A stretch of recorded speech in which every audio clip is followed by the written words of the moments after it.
Assalamualaikum warahmatullahi wabarakatuh. Halo sahabat anggaran dimanapun berada, baik di rumah atau sedang beraktivitas, bahkan di jalan nih, atau dimanapun kalian berada. Nah, kali ini kembali lagi bersama kami di channel YouTube Fitra Riau, tentunya memberikan informasi-informasi menarik atau diskusi-diskusi yang informatif, yang untuk teman-teman sahabat anggaran ketahui. Nah, kali ini bersama saya Rudi, tentunya yang host, akan berdiskusi menarik bersama Bapak Alnofrizal SE MIKOM selaku Ketua Bawaslu Provinsi Riau. Tentunya beliau sudah hadir bersama saya di hari ini. Selamat sore Pak. Selamat sore, Assalamualaikum warahmatullahi Oke, wabarakatuh. apa kabar Pak? Alhamdulillah. Alhamdulillah. Oke Pak, sebelum itu sapa dulu nih Pak sahabat anggaran di rumah ataupun di mana. Halo sahabat anggaran, eh, Perkenalkan saya ya. Alnofrizal, Ketua Bawaslu Provinsi Riau. Hari ini saya berdiskusi sama teman-teman Fitra terkait dengan pemilu 2024, Iya. khususnya pengawasan pemilu. Oke, terima kasih Pak. Nah, kali ini nih Pak kita diskusi Pak terkait bagaimana sih, tentu teman-teman sahabat anggaran juga pengen tahu, karena ya tentu mereka sudah update nih terhadap channel YouTube Fitra Riau yang tentunya setiap bulan memberikan informasi diskusi. Nah, kali ini nih kami akan berdiskusi terkait bagaimana sih peran strategis Bawaslu Provinsi Riau dalam pengawasan yang efektif dalam menyongsong pemilu 2024 nanti Pak. Gitu. Nah, kira-kira Pak, Bawaslu itu apa sih gitu Pak? Jadi Bawaslu itu adalah salah satu lembaga yang tugasnya adalah untuk penyelenggaraan. Iya. Jadi Bawaslu itu adalah salah satu lembaga penyelenggara pemilu. Oh, penyelenggara pemilu ya Pak? Jadi berdasarkan Undang-Undang Nomor 7 tahun 2017 ada 3 lembaga penyelenggara pemilu. Oh, 3 lembaga. Pertama itu adalah KPU, KPU. Komisi Pemilihan Umum. Kedua adalah Bawaslu, Iya. Badan Pengawas Pemilu, dan ketiga lah DKPP, Dewan Kehormatan Penyelenggara Pemilu. Oke. Nah, 3 lembaga ini yang menjalankan pemilu. Oh, Nah, berarti 3 lembaga itu yang 3 menjalankan lembaga, pemilu iya, gitu betul. Pak. Berarti Bawaslu, KPU, sama DKPP. DKPP. Nah, Oke. Dan kita 3 lembaga ini berbagi tugas. Oh, berbagi-bagi tugas. Nah, kalau KPU tugasnya atau secara sederhananya adalah penyelenggara yang Penyelenggara. menyiapkan semua fasilitas, Ya. surat-suara, terus TPS, Oh, TPS dari KPU yang menyiapkan. semuanya fasilitas penyelenggaraan pemilu sehingga TPS. Kalau Bawaslu itu tugasnya adalah mengawasi Oh, mengawasi. pemilu ini supaya berjalan sesuai dengan aturan yang ada. Jadi Oke. kita kerjanya mengawas. Nah, itu secara global. Oh, secara global berarti Bawaslu ini lebih ke pengawasan. Ya, sesuai terhadap namanya kan, Badan Iya, Pengawas. Badan Nah, pengawas ya kan, Pak. Badan Pengawas Pemilu. Berarti udah ada proporsi tugas Sudah masing-masing, ada proporsi baik tugas KPU masing-masing, ataupun ya. Bawaslu, DKPP. Kalau DKPP kan Dewan Kehormatan untuk mengawasi atau untuk menjaga supaya KPU dan Bawaslu ini bekerja dengan profesional. Oh, Soal gitu. etik. Oh, soal etik Nah, dalam etik pekerjaan penyelenggara, ya. ya. Penyelenggara. Itu dalam- DKPP. Oh, DKPP. Nah, oke. Tadi kan udah pengawasan dari Bawaslu. Nah, peran nih Pak. Ya. Kita kalau membahas peran, nah peran strategis Bawaslu itu apa gitu Pak dalam menjaga integritas atau kelancaran baik kelancaran pemilu nanti tahun 2024 apa gitu Pak?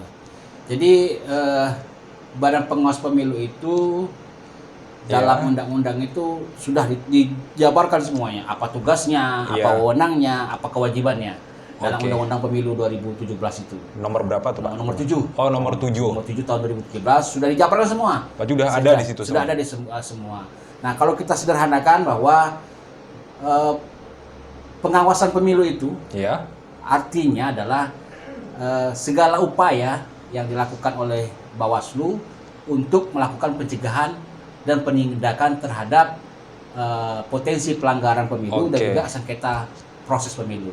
Jadi ada makna pengawasan itu ada makna pencegahan dan Pencegah- penindakan. Oh, penindakan. Berarti pencegahan juga, penindakan juga Iya, dari itu, Bawaslu. ya, Pak, itu inti dari pengawasan. oke, berarti sesuai dengan peraturan Undang-Undang nomor Undang-undang 7 tadi ya, Pak? Ya. Jadi Oh. dalam Bawaslu itu ada pencegahan dan penindakan. Iya. Nah, pencegahan itu maknanya apa? Pencegahan itu maknanya adalah segala daya upaya yang telah dilakukan oleh Bawaslu, pengawas, Iya. oleh masyarakat, dan oleh media supaya tidak terjadi pelanggaran dan sengketa proses.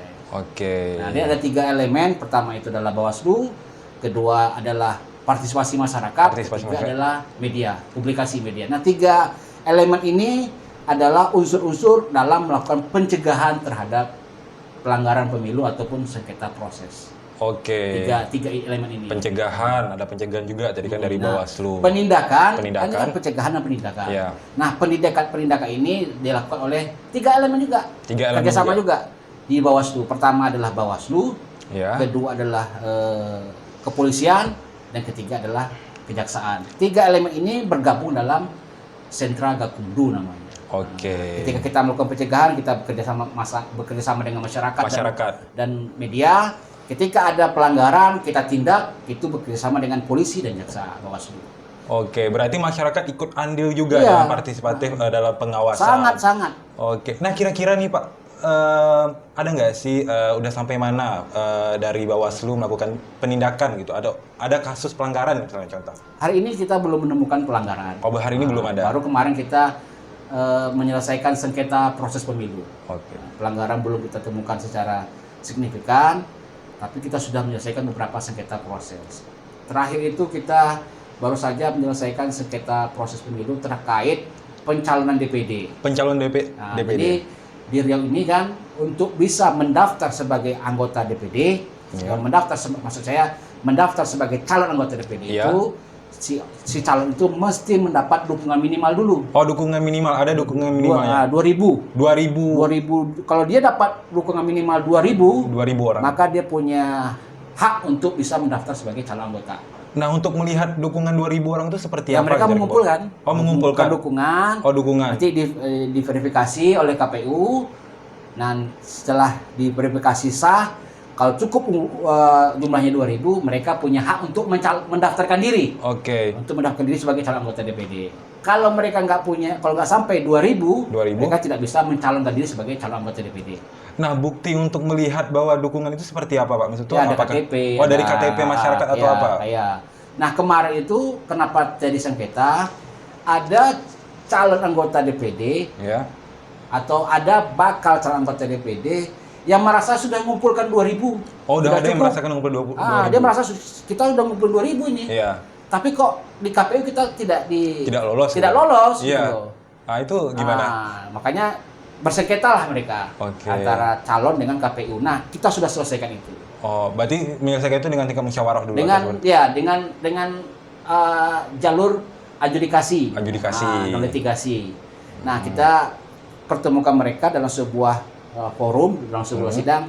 Sebelum kita ke adjudikasi, kita ajak dulu mereka mediasi. Oh, ajak mediasi dulu Ya, nih, baru. mediasi. Gimana nih? Menurut si A katanya sudah cukup 2000. Oh, kok belum gitu Kok kan? KPU tidak mengakui? Nah, Iya. kita cari win solution. Iya. Akhirnya ketemulah win solutionnya. Misalnya, udahlah, mana bukti-bukti kemarin yang tidak sah itu Tidak sah. di cross check lagi atau boleh ada penambahan waktu untuk meng-cross check macam-macam kan? Oh, berarti bisa misalnya kalau hasil diskusi itu bisa menambahkan waktu nih bagi Kemarin calon. ya, karena salahnya itu bukan di antara kedua pihak, ada sebuah sistem namanya silon. Oke. Oh, kemarin ketika masukkan itu silonnya mati, Pak.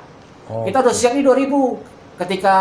Ketika yang ke 1998 mati silonnya, mungkin nggak terdata sama Bapak. Kita ada buktinya. Ada buktinya. Gitu kan. Nah, oke, kita masukkan. Nah, ini diselesaikan di mediasi dulu. Mediasi dulu. Berarti ada tahapnya Ada ya, tahapnya. Akhirnya dah selesai, clear. Pak? Oke.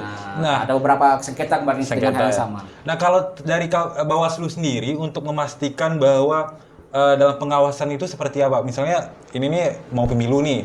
Kira-kira dari Bawaslu ini udah melakukan pengawasan. Kira-kira itu seperti apa gitu? Udah memastikan agar nanti itu tidak ada masalah gitu. Ya, jadi pola pengawasan Bawaslu itu ada beberapa. Ya. Pertama adalah waskat, Waskat. pengawasan melekat. Oh, ya. Ya, kemana KPU berada, kemana KPU bertugas, kita melekat. Oh, kita melekat gitu ya. Kita tongkrongin gitu Kita loh, Mas. tongkrongin, iya. Tongkrongin bahwa KPU-nya betul nggak dia bekerja dengan baik sesuai dengan aturan. Misalnya kemarin ketika melakukan coklit, ya. pencocokan dan penelitian pemilih, kan petugas coklit kan datang nih ke rumah masyarakat mencoklit kan. Iya. Nah, kita sebagai Bawaslu mendampingi. Oh, ada pendampingnya. Iya, maksudnya melekat, mengawasi, betul nggak siswa ini bekerja, betul nggak petugas ini bekerja mendatangi masyarakat, betul nggak dia bekerja sesuai dengan aturan. Itu berarti Itu pengawasan kita terhadap pengawasan. Berarti kan tentu apakah misalnya di Provinsi Riau nih kan banyak desa-desa gitu kan Pak. Itu datang semua Bawaslu. Ada bagi-bagiannya. Kita sampai ke desa-desa sudah punya perangkat. Oh, udah punya perangkat juga. Sama dengan KPU, sampai ke desa-desa mereka sudah perangkat. Oh, punya tim lah ya. Punya tim. Iya. Tim ini bekerja, kita waskat, pengawasan melekat. Bisa juga dengan pengawasan melalui data. Iya. Bisa juga melalui sistem. Iya.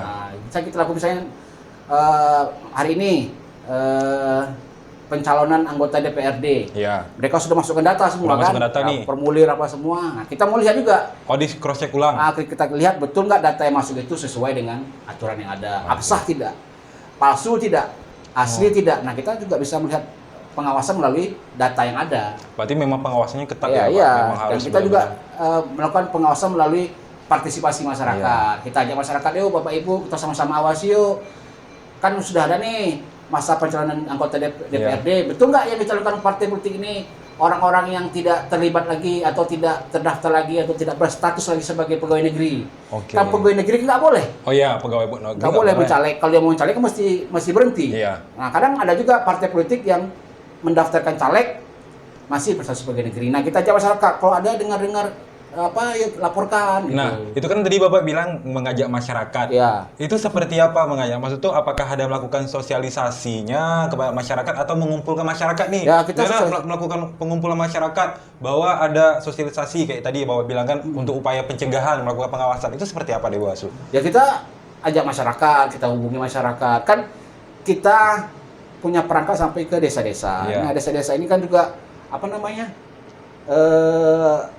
Kita minta pengawas kita di desa juga berbau dengan masyarakat, berdiskusi dengan masyarakat, mengajak masyarakat itu sama-sama mengawasi. Oke. Terus kita juga ada melakukan pertemuan-pertemuan, ya banyak hal yang bisa kita lakukan untuk mengajak masyarakat. Nah, untuk mengajak masyarakat pasti dong Pak ada kendalanya kan, karena ada masyarakat tuh nggak mau mengikuti pemilihan gitu, apalagi kan sekarang masyarakat tuh hampir tidak percaya gitu kan, terjadi kasus-kasus gitu. Seperti apa itu dari Bawaslu menangani itu? Ya kalau ya itulah kita berharap hari ini kan sudah banyak, sudah tinggi teknologi informasi. Nah, kita berharap masyarakat juga care terhadap politik, khususnya dalam pemilu ini. Nah, kita selalu berdiskusi dengan masyarakat, bikin forum-forum dengan masyarakat, mengajak masyarakat. Bahkan kita di Kedai Kopi juga kita kan bisa memberikan tetap melakukan komunikasi dengan masyarakat. Agar kita sama-sama awasi. Kalau ada kecurangan rasanya laporkan ke Bawaslu, beri kita proses gitu. Oh berarti, nah gini Pak, melakukan pelaporan dari masyarakat. Ya. Karena kan masyarakat itu kan banyak yang nggak tahu atau takut nih pengen melapor. Misalnya ada kecurangan seperti politik uang gitu kan misalnya. Mereka tahu, tapi mereka takut melaporkan. Itu seperti apa? Ya nggak perlu ditakuti, karena kan kalau melapor itu kan kita rahasia kan. Oh berarti ada pelindungan dari Bawaslu gitu kan untuk anti kecurangan. Ya. Nah ada nggak laporan seperti masyarakat seperti politik uang gitu yang ditangani Bawaslu gitu? Ada, ya kita kan tidak setiap laporan itu atau tidak setiap aduan itu kita anggap itu betul kan? Maksudnya? Ya kadang ada juga yang iseng, ada juga yang apa? Ada Pak, yang ada juga yang laporan ini ada pertemuan ini ada apa? Ada kumpul-kumpul katanya membagi-bagi duit gitu kan? Yeah. Nah kita suruh minta pengawas terdekat datang ke sana, rupanya nggak ada gitu. Nah, itu sudah kita temukan. Oh gitu. Tapi kita tetap respon apapun itu.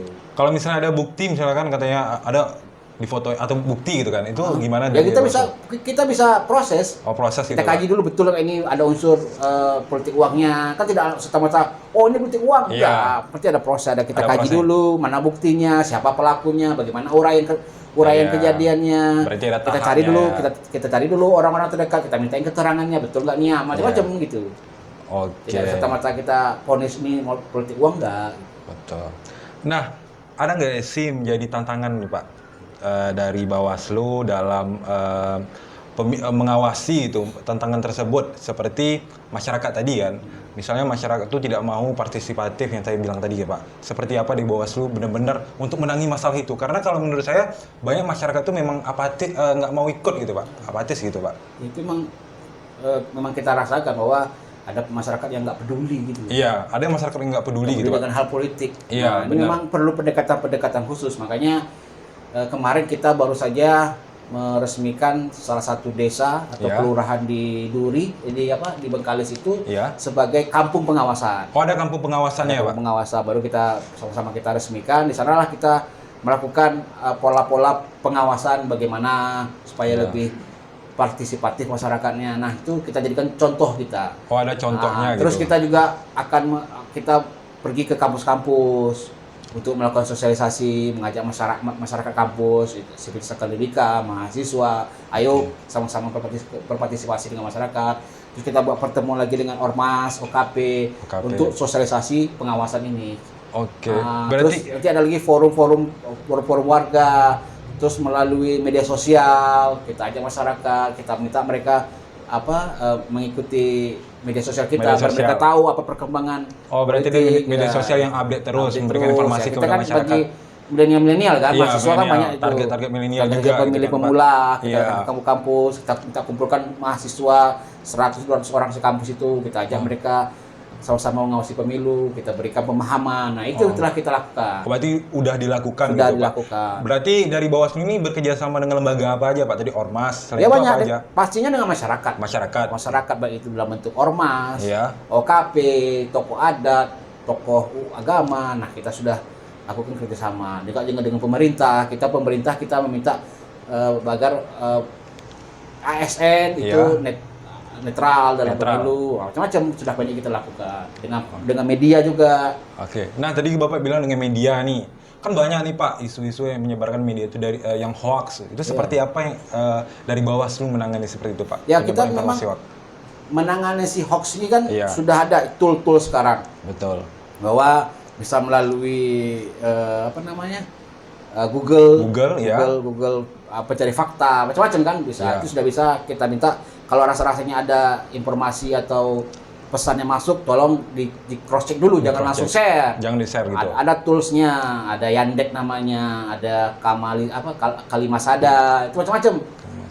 Toolsnya yang bisa kita manfaatkan. Hari ini sudah ada perkembangan itu. Berarti udah ada perkembangan seperti itu ya, Pak, untuk menangani hoax ini kan. Karena menangani hoaxnya. Untuk mencegahnya kita memberikan informasi yang betul kepada masyarakat melalui media sosial kita, melalui website kita, melalui pemberitaan media konvensional. Nah, kita selalu memberikan informasi kepada masyarakat supaya masyarakat tahu inilah informasi yang benar. Oke. Tidak termakan oleh hoax. Dalam sejauh ini Pak ada nggak menemukan kasus penyebaran hoax tadi sejauh ini gitu? Dalam 1 bulan 2 bulan tadi nggak ada. Nggak ada. Kalau sebelumnya ada. Masih aman. Kalau 2019 kan banyak hoax kan. Banyak. Itu seperti apa? Banyak dari Bawaslu untuk menangani seperti itu? Banyak yang bisa kita lakukan.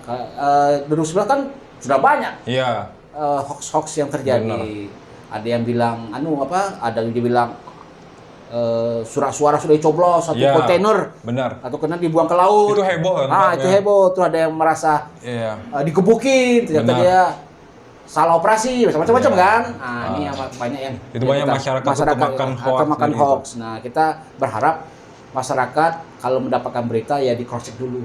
Kan ada tools yang sudah ada sekarang. Pencari Google pencari fakta dan yang lainnya. Nah, dalam melakukan evaluasi gitu, pemantauan kinerja Bawaslu, Provinsi Riau dilakukan untuk memastikan efektif pengawasan gitu, menanggapi keluhan masyarakat itu terkait pelanggaran itu seperti apa gitu. Untuk sejauh ini ada nggak keluhan dari masyarakat gitu, Pak, atau laporan keluhannya gitu? Keluhan apa nih? Keluhan dalam misalnya itu pengawasan dari Bawaslu itu, maksud itu kan ada macam belum ada dari tim-tim itu melakukan pengawasan gitu. Oh, jadi contoh gitu kan, hari ini kita selalu sering dapat, Bang itu sudah naik tuh baliho besar-besar. Iya. Yang aku jadi presiden. Benar. Calon presiden itu gimana Bang? Iya. Ada Bang nenek baliho dari calon yang katanya caleg. Iya. Itu bagaimana? Itu apa enggak melanggar? Ya, kita menyampaikan bahwa hari ini belum ada kampanye. Belum ada kampanye. Belum masuk masa kampanye. Hari ini masih dalam proses pencalonan. Proses pencalonan gitu. Jadi kalau ada yang mengaku sebagai caleg, mengaku sebagai capres, ya kita nggak tahu dari mana dia klaimnya. Betul. Nah, apa ruang kita untuk menindaknya? Betul juga. Kecuali ketika dia sudah masa kampanye, Ya. terus dia melanggar aturan kampanye, nah itu baru bisa kita tindak. Kalau ini kita masih menghimbau, kita minta kepada partai politik. Sekarang ini kan cuma hanya partai politik peserta pemilu. Oh. Belum ada capres, Belum ada capres, belum ada caleg, yang ada cuma partai politik. Capres, caleg belum ada. Belum ada berarti, Belum Pak? ada karena belum ditetapkan.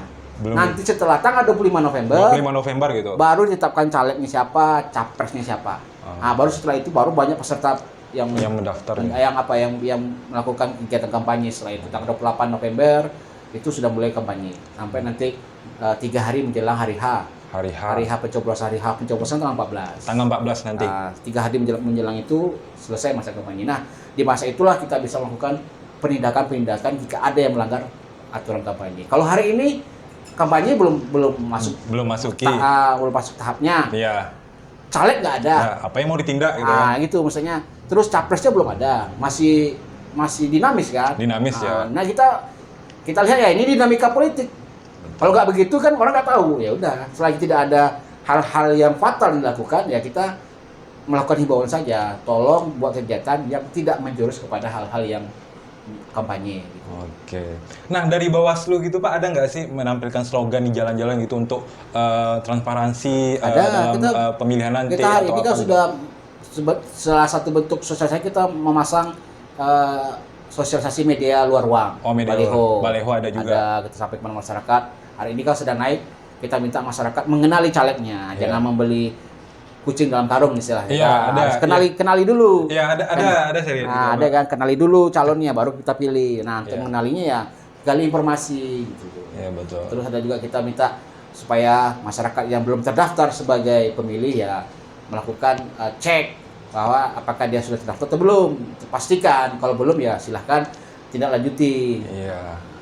Oke. Nah Pak, kalau politik uang tadi Pak, kita kembali lagi. Itu kan seperti udah lumrah gitu Pak, macam udah keseringan gitu Pak. Ada kasus politik uang. Itu pandangan dari Bawaslu seperti apa itu agar tidak terjadi lagi gitu Pak? Jadi kalau bicara politik uang nggak pernah habis ya? Iya, ada aja gitu kan? Ada aja. Jadi saya cuma ingin bercerita berflashback ke belakang. Pemilu tahun 1955, pemilu kita pertama kali di Indonesia itu kita tidak pernah bicara soal politik uang. Oke. Clear ya kan? Bahwa di situ kita punya rasa yang sama adalah bagaimana kemerdekaan itu bisa dipertahankan, bagaimana Indonesia bisa bersatu tahun 1955.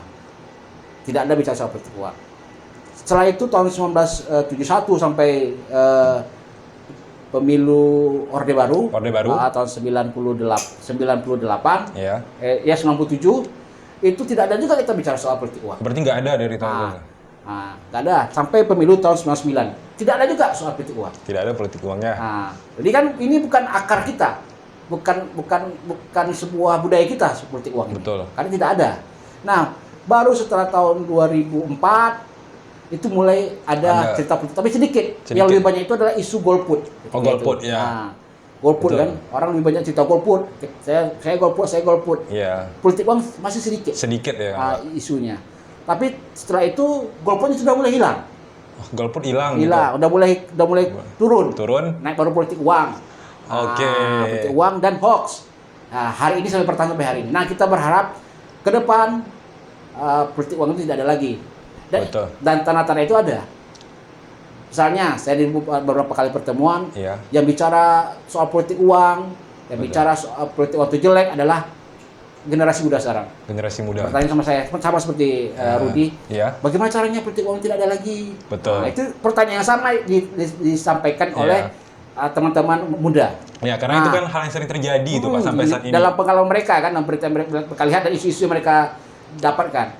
Mereka berharap Bawaslu tolong dong politik uangnya. Itu pertanyaan dari anak-anak muda sekarang. Nah, saya jawab, mudah-mudahan ketika kalian menjadi penyelenggara negara ini, menjadi tokoh masyarakat hari ini, itu tidak ada lagi. Kenapa? Karena kalian semua minta politik uang tidak ada. Oh gitu. Nah, itu satu. Itu secara filosofis harapan kita. Harapan.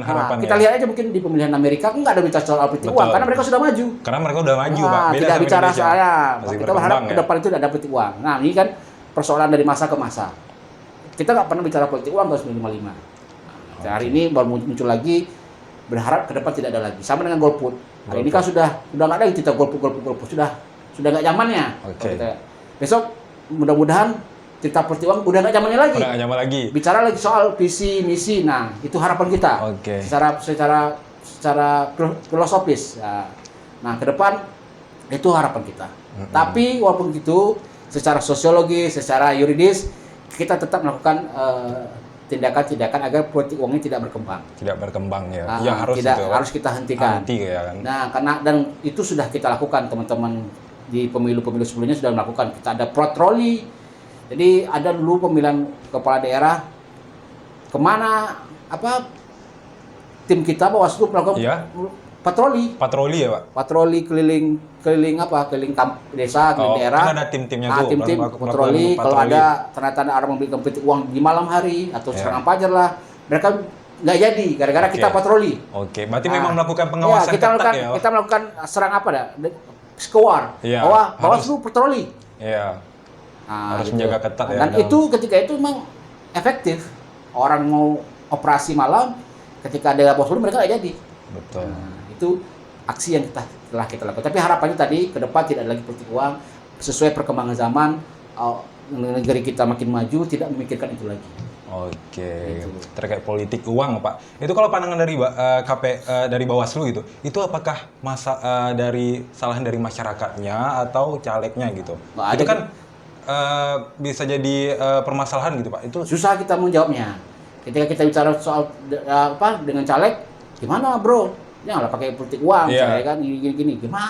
Gimana bro? Gitu. Masyarakat nagih gitunya. Oh gitu. Bagaimana? Berarti dari Bawaslu juga udah tahu gitu, Pak? Ya kita kan berdiskusi. Oh, udah berdiskusi gitu. Soal tahu nggak tahu. Iya.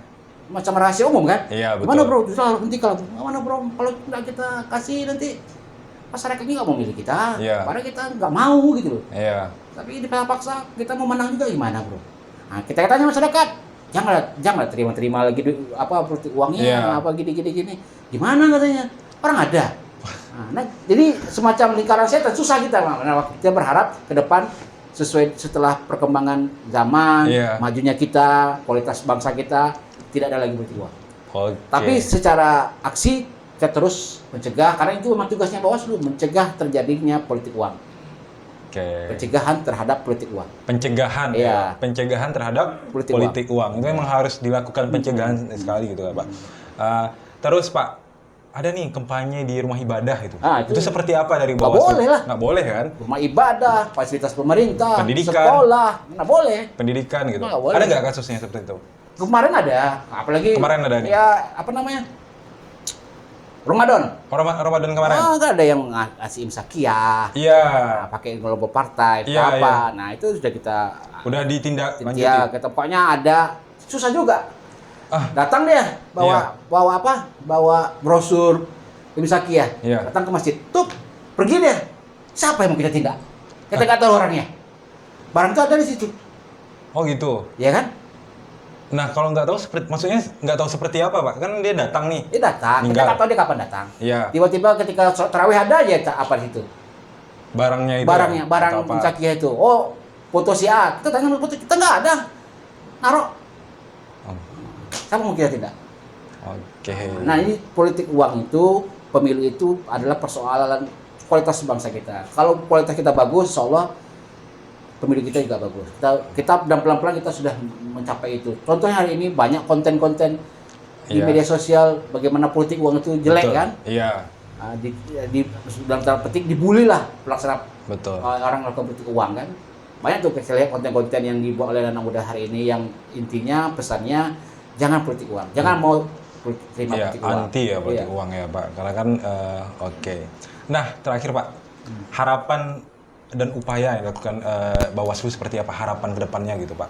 Ya harapan Bawaslu adalah harapan kita semua bagaimana pemilu ini berjalan sesuai dengan aturan. Sesuai aturan. Sehingga pemilu ini clear, tidak ada pelanggaran, sehingga menghasilkan pemimpin-pemimpin yang berkualitas. Pemilunya berkualitas, insya Allah hasilnya adalah berkualitas. Kita kan pemilu ini kan mencari wakil rakyat. Iya betul. Adalah sarana kedaulatan rakyat. Kan pemilu itu artinya sarana kedaulatan rakyat untuk memilih wakil DPR, DPD, Presiden, ya kan? Sesuai dengan Pancasila NKRI dalam wadah NKRI-nya.